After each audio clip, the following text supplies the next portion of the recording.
Last week on the farm, one of the two irrigation systems failed with a major pipe breach. On my day off, I called the irrigation guy in, who didn't arrive till late afternoon. We were working together until about 7:15 p.m, finishing the repair work just as it was getting dark. Normally, I would spend the late afternoon of my day off with Mario and Maria, having an iced coffee and enjoying some YouTube videos. Not so last Monday.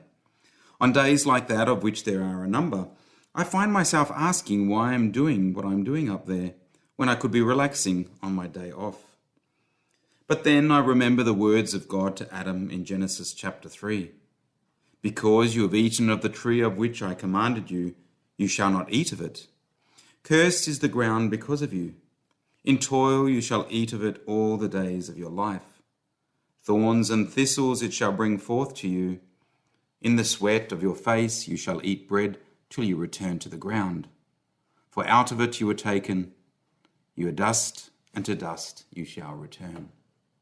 Brothers and sisters, while some of the liturgical rites, modes of worship, and Levitical laws of the Old Testament were overturned or replaced with new ones under the new covenant instituted by Christ, other aspects of the Old Testament, such as the Ten Commandments, the decrees on mercy and justice, the primacy of love, and of course the temporal effects of original sin, to name but a few, remain unchanged.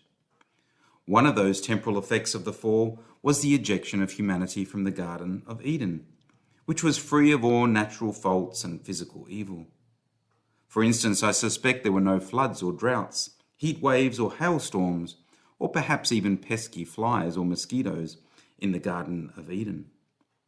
Anyway, because of our sin against the one who alone is all goodness, we human beings were ejected from this perfect garden and set to live in a land which had now fallen from a state of perfection and grace.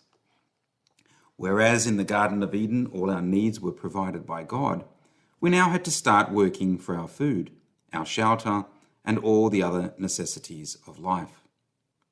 And of course, the worst consequence of that original sin was the closing of the doors of heaven and death.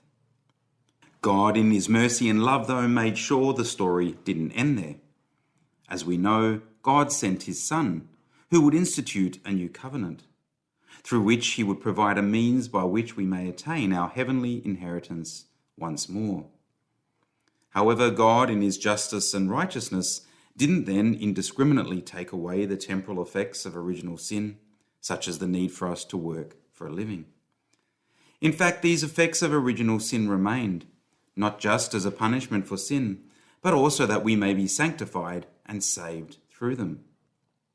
It seems the early church at the time of St. Paul was still needing to learn this, as some awaited an imminent return of Jesus.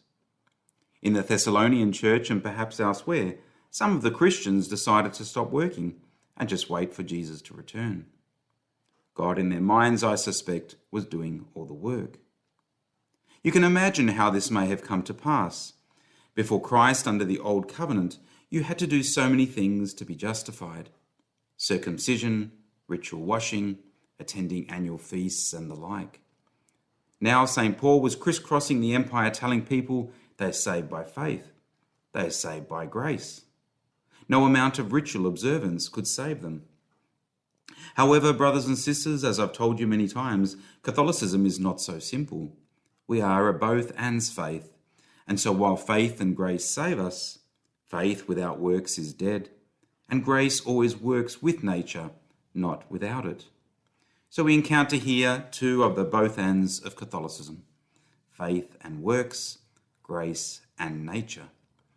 We must continually respond to the faith and grace we are given with our intellectual assent and our free will choices. Even though St. Paul continually stresses the primacy of faith and grace, in today's second letter to the Thessalonians, St. Paul acknowledges, perhaps begrudgingly, that they must also continue to work for a living. Being saved doesn't mean just proclaiming Jesus as your Lord and Saviour and then doing nothing in idleness. St. Paul in this letter goes as far as using himself as an example. Even he worked to put food on the table. Like St. Paul, who was one of the first bishops of the church, I too, as a priest, am not exempt from having to work to feed and clothe myself. And so the farm provides a good opportunity for me to work and thus make atonement for my sins.